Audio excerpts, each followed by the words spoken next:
I want to welcome the Minister and thank her for her fine speech. I think it was passionate and it shows her clear commitment to her ministry. In addressing this motion, I'd like to welcome Fianna Fáil putting forward a private member's motion in relation to the arts, albeit one which, as other speakers have alluded to, is entirely motivated by political opportunism. This is a shame, as I feel the arts should be out of reach of political opportunism. As Senator Noone said, it is the soul of the country, and in seeking to promote this debate under the guise of supposedly talking about the arts, they show exactly what the arts means to them, a political football and little more, in an effort to prolong the controversy that has gone on for the last number of weeks. Over the course of the recession, it has at times been considered too easy to put the arts to the back of the agenda. However, in defence of this government, they have worked hard to keep arts on the agenda and have been able to set forth the agenda for the arts and make sure that our institutions are defended when it comes to the budget. This, as far as I'm concerned, the controversy of the last number of weeks, has been a major distraction for the Minister and her committed officials from the job at hand, especially in the context of the budget. And I'm very pleased to hear the Minister's commitments with regard to the intensive budget negotiations that are currently underway. The arts are something for which we are globally recognised, as other speakers have spoken of, and a field in which we can, as a nation, invest and benefit if we do so in a strategic manner. The arts is often wrongly viewed as a drain on resources.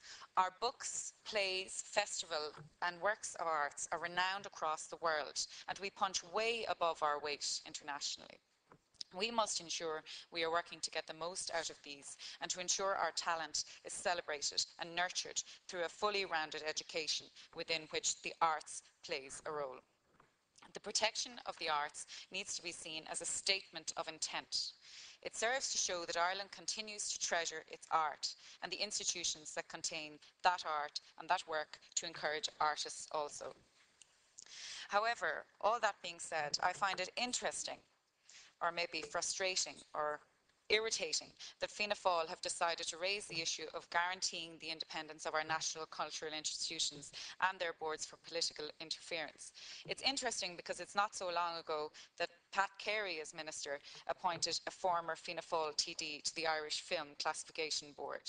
What is the difference? The person, whose name I won't mention, was on a board of 10 appointees who received an average of €40,000 each in fees and expenses in that year. This Fianna Fáil cronyism and Fianna Fáil largesse of the time stands in stark comparison to our principles of reducing expenses and their motion. It is this kind of independence of our national cultural institutions that Fianna Fáil is seeking?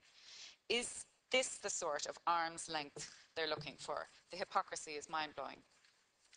I find it interesting that Fianna Fáil has tried to engage a debate on political cronyism. It's interesting because right up to even the last days of their term, as Senator Cummins has already mentioned, Fianna Fáil were stuffing boards even quicker than they had given every taxpayer in the country an absolute stuffing. And Senator Cummins mentioned just the arts, but between January and March of 2011, 182 board appointments were made by Fianna Fáil. That is just really something else. They just can't help it. Meanwhile, we've taken steps to remedy this kind of thing from ever happening again by publicly advertising all appointments to state boards from this point on. Would I have preferred this to have happened earlier in the term? Yes, absolutely. But nevertheless, the point stands. Something that Fianna Fáil weren't bothered or able to do during their 14 years of government. And the holier-than-thou attitude is hard to take, to put it mildly. I want to wish the Minister well in her ministry.